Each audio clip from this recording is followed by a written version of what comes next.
So here we have the Audi A4 S-Line on a 67 plate. I'm going to start off by showing you around the outside of the car, and then we'll hop in and run through some controls on the inside. But from the outside, you can see it's a 5-door car with alloy wheels. Let's start off inside the boot and then work our way around the rest of the car from there. So as we approach the back of the car, you'll see we have reversing sensors, plenty of boot space as well, along with 3 individually folding rear seats should you wish to increase this space even further.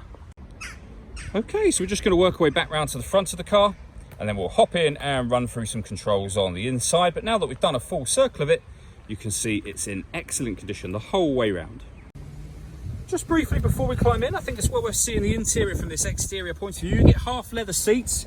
There's plenty to run through on the dashboard, so let's hop in and we'll do that right now. Okay, now that we're inside the car, we're going to start with the dials. On the left-hand side, we have the rev counter, and on the right-hand side, the speedometer. We have a digital speedometer within that section as well. Over in the middle, you can see the total miles for this car, which are 14,545. The information displayed above that can be changed using controls on the steering wheel. So we're on the kind of driving data menu at the moment, but there are other menus available to you as well. So a service menu, you can see there, and also satellite navigation. So you can actually have your satellite navigation screen displayed in the center here, or over on the central display, which we'll come to in just a moment. If I back out to the steering wheel, the buttons I was using just a moment ago are here. Beneath that, we have cruise control and speed limiter.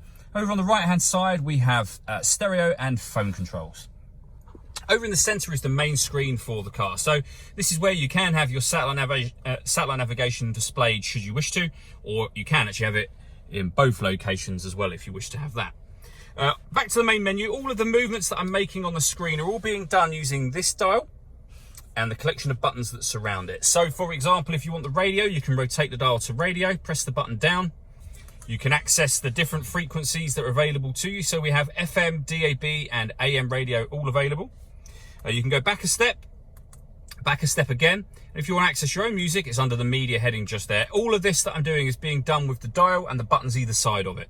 You'll see there's plenty of ways to listen to your own music, and they include Bluetooth audio. So once you pair your phone, not only can you make and receive phone calls, you'll also be able to listen to your music as well.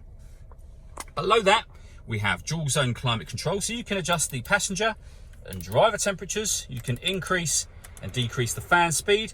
You can determine what direction you'd like the air to be distributed in. When you're happy with all of those settings, you can make sure the air conditioning is on. So these controls here, it's on at the moment, or hit auto, and the car will take control of the fan speed and the direction of the air to maintain the temperature for me, the driver, for the driver and the passenger as well if you wish to, and you can turn those off at any time you want to. We also have heated driver seat with 3 different heat settings, and the same over on the passenger side as well. Underneath that, you can turn the screen off from here. You can turn the parking sensors on and off. You can turn the traction control off. This button turns the stop and start off. So this car is designed to cut out when it's stationary in traffic to save you fuel. That system is now off. And then these arrows will change the driving select or the driving mode for the car. So you can put it in comfort mode, auto, so the car decides for you, dynamic, or individual. So you can customize that to be exactly as you would like it to be. Finally, we have a 6-speed manual gearbox with an electronic handbrake, and then the buttons that I went through just a moment ago with the main volume for the stereo on the left-hand side there. All that leaves me to say is thank you for taking the time to watch this video. If you'd like to come and see the car for yourself and have a test drive, please feel free to give us a call here at Mach 1 Cars. We'd love to hear from you soon.